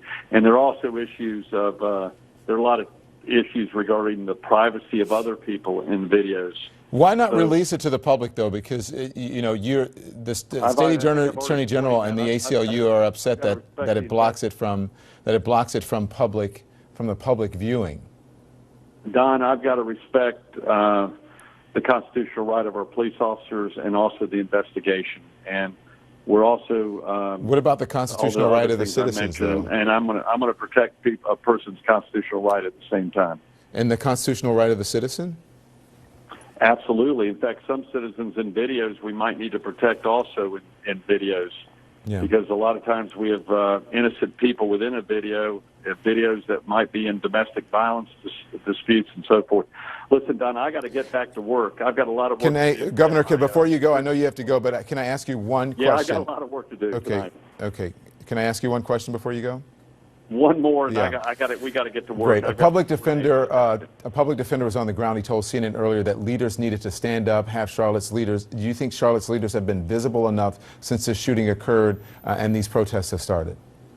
You know, the time to do an evaluation is afterwards, not in the middle of the crisis. And right now we're in the middle of crisis. Let the leaders do the best job they can, and respect them, and deal with very difficult circumstances. And that's exactly what I'm going to do. The governor of North Carolina, thank you very much, Governor. Governor Pat McCrory joining us this evening with some very good information and how he feels about what's going on there, the shooting of Mr. Scott, and also about the protests that have been happening and the violence as well. Let's bring in now CNN law enforcement. Do I still have Gregory Meeks with me?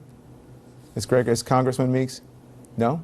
No, Congressman's not with us. Okay, let's bring in law enforcement analyst Cedric Alexander, Jeff Ward of the St. Louis Police Officers Association, retired Maryland State Police Major Neil Franklin, and Demetri Roberts, a former Chicago police officer. So, Cedric, you heard what the governor had to say there. It's not the time right now, in his estimation, to assess the situation. He is for body cameras, but not necessarily releasing the video to the public, just to the family and to investigators. What do you make of the governor's comments? Well, I don't really know what to make of them, but I know what is going to be of question. The reason for the body cameras, and certainly we have to respect the integrity of the investigation, but there's going to be an expectation from the public, from the citizens in which police officers serve. They're going to want to, at some point, and within some reasonable amount of time, an opportunity to view those videos. And the public has the right to be able to do that. Because if we don't do it, in a timely manner, what it creates is a continued atmosphere of what appears not to be a transparent investigation. Mm-hmm. So I don't know what they're doing in North Carolina. I'm not that familiar with it, but I know this, is that the 21st Century Task Force report, wholly without question, supported the whole idea of body cameras, and body cameras are becoming more and more readily available in the police departments across the country who are making those purchases. And we do have to protect the rights of everyone involved. But at the end of the day, if you ask the American public, yes, we understand the investigation needs to be conducted, and they're okay with that. But within some reasonable amount of time, people want to see those videos for themselves. Yeah. And we need to be able to do that. Yeah, without exception. The governor recently signed, it's called House Bill 972, which is, you know, the body camera bill there in North Carolina. There has been some consternation about it because even the Attorney General, the state's Attorney General, said that it could have the opposite effect on minimizing police accountability because the Attorney General believes, I should say, that it should be released to the public. Cedric Alexander, I think you're saying you also think it should be released to the public as well. The public should be allowed to do it. Absolutely, that's what I'm saying. And so I just want to go around the horn here and see what, as a former police officer, Dimitri, do you think that video should be released? Well, I think, again, Don, this is a great opportunity to partner with the community. And let's come up with a sensible solution that we can all stand behind. And maybe they don't release it to the full public, but maybe they identify key members of the community that they can have a conversation with, show the video to, and allow those individuals to be empowered with the right information to go back and hold town halls, conversations with the community around these issues. They have to bring the community into the fold.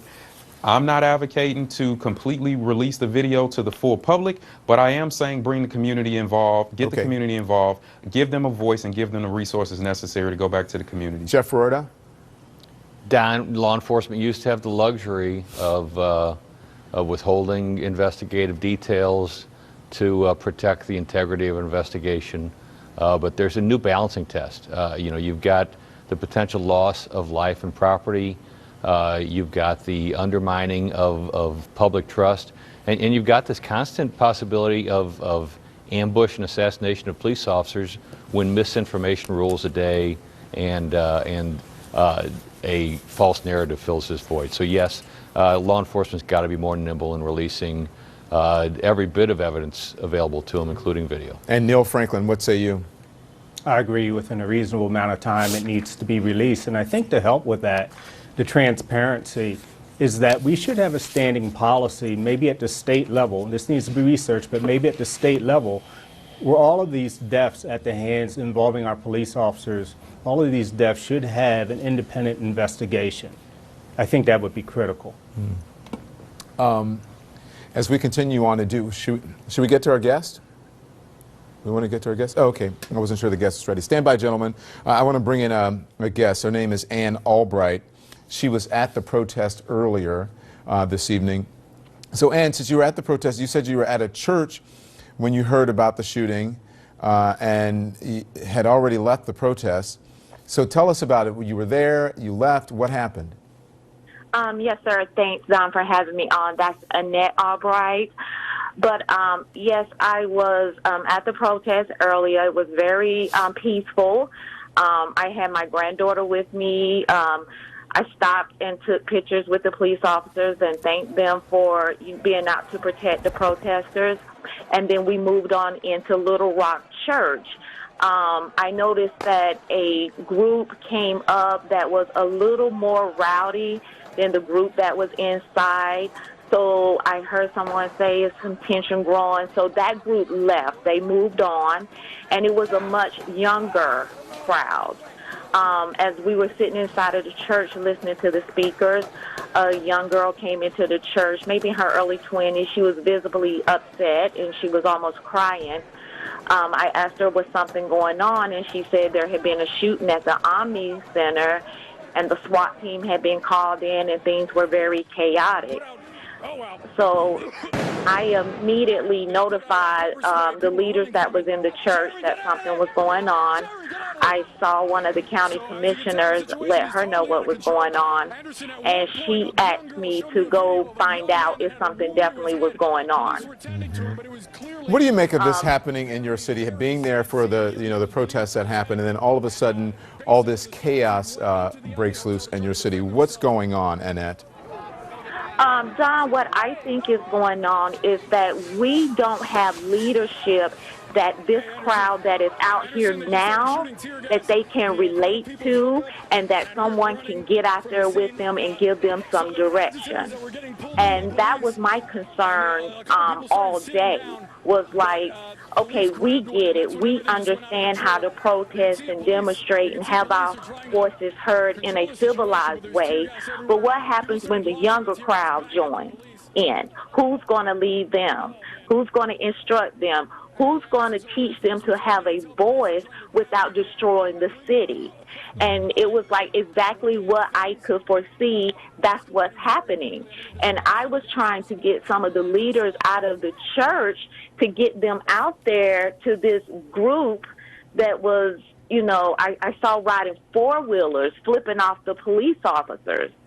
And I was like, you know, guys, y'all need to get out there and talk to these kids and help them to understand that this is not the right way. But by then, it was just total chaos. Let's talk in a larger sense of what's happening there. Can you speak to the anger and the frustration that drives people out to protest, and then some people to go beyond that and violence occurs? I think, Don, that some people are just taking advantage of an opportunity. Well, I mean, what drives people to protest in the city? Because you were out there as part of a peaceful protest. Why were you out there earlier? Well, I was out there because the message that I wanted to get out was that, yes, we have to work with the police. We need to find out the truth. Remain calm. It's a process. The judicial system is a process. The investigation has to happen. But just remain calm, protest, but protest peacefully. What's going on in Charlotte now that makes people want to, besides the shooting is the last incident, but is there an undercurrent? Is there a mistrust of police? Are people frustrated? What's going on? I think it's just, Don, things that have gone on nationally. It was just almost to the boiling point because of everything that has been going on around us. And people, you don't have a trust for the police, and they don't see the police responding to people of color like they do white people. You know, I was sitting here watching the news the other day when they took down the guy in New York, and it was a shootout, and he came out of there with his life on a stretcher. You have a man that steps outside his SUV, and he gets 4 shots, and he's dead. And at the time, he was not committing any crime. So that is fueling it, and then everything else is going on. I mean, it's just a perfect storm. What do you think, Annette, of how police have handled this evening? Have they shown restraint? Because I think initially you said that there were too many police? Oh, you were trying, when you were trying to go back, there were too many police and you couldn't get back. How do you think police have handled this this evening? Have they shown restraint? Oh, absolutely. They have shown restraint. They have been extremely polite. It was the protesters that I saw. I mean, even as I'm sitting in the car and like 6 or 7 four-wheelers come past us and flip the cops off, they didn't do anything. They didn't even react. They just held their position. And I was like, wow. And a street had just been blocked off. It just so happened that I knew a back way to get out, and I told the girl that was driving, you know, let's get out of here. And the police officers are showing a lot of restraint. They're very professional in what they're doing. It's more like the protesters are trying to antagonize the cops into coming after them. As we see often in these situations, sadly, there are people who are out there for reasons that are warranted, and they are protesting peacefully, which is their right, and then all of a sudden it devolves into people who are not doing the right thing, and it turns chaotic. Thank you, Annette Albright. We're glad you're okay, and thank you for calling into CNN, okay? Okay, thank you. I appreciate that. If I can bring the panel back in, Neil, she speaks to something that's very important, talking about the frustration, you know, seeing what happened in New York and New Jersey. That man still has his life and is in a hospital. Police are, you know, trying to talk to him to figure out why he would, you know, he's accused now of setting off explosives here, but why he would do something like that. And then you have the man in Oklahoma who lost his life, and then you have this other man here in North Carolina who lost his life as well. She's speaking to the frustration of the community. When you look at these pictures, it's hard to talk policy and solutions over such pictures, especially when you have it unfolding in front of your face, which is what we should be talking about, but this veers us completely off course. It is, and the difference, and let me just say that the gentleman who set off the explosions in New Jersey and New York, he was shot multiple times. I'm surprised he is alive. Mm-hmm. When you do use deadly force, you don't know if that person's going to survive or not. So it could be one shot, it could be multiple shots. One thing that's unique about what we're seeing here, and we hear your guests talking about, you know, the rioting, the disorganized protest. Well, it's no longer protest at this hour. These are people committing crimes of violence and destruction. So let me just say that. But when you look back on the protests that we had in the 1960s that were very organized, they were planned. Many of these protests were planned months in advance. And we had great leadership, not just one or two leaders, but throughout the entire protest. You know, our churches were greatly involved in that. But today there is a huge disconnect between the church and young people. There is no relationship for the most part. So the leadership within our church has a very difficult time, if any success at all, in trying to guide these young people. We need to come up with better solutions. We need to get to a place where we do start discussing this policy, and we need to plan it out in advance. We can't wait for the next person to die at the hands of the police, because when that happens, people react immediately. They react to misinformation. They react to all of the deaths. They see and feel all of the deaths that have occurred. You know, Tamir Rice, Eric Gardner, Laquan McDonald, you can just keep naming them. That's what they feel. That's what they see. We need to start an organized response to what we're experiencing now, and keep it going, keep the conversation going. So when these happen unexpectedly, we have some sort of control and something in place that's working. I want to, Cedric Alexander, read something for the audience and for you to respond to, and this is something that I have gotten here from someone who is a respected member in the public. It says, don't you think it's mostly just immature, somewhat ignorant, under 25-year-old white, Latino, black, etc., that are creating all this unrest? Do you think that black leaders, for the most part, are sending the wrong message?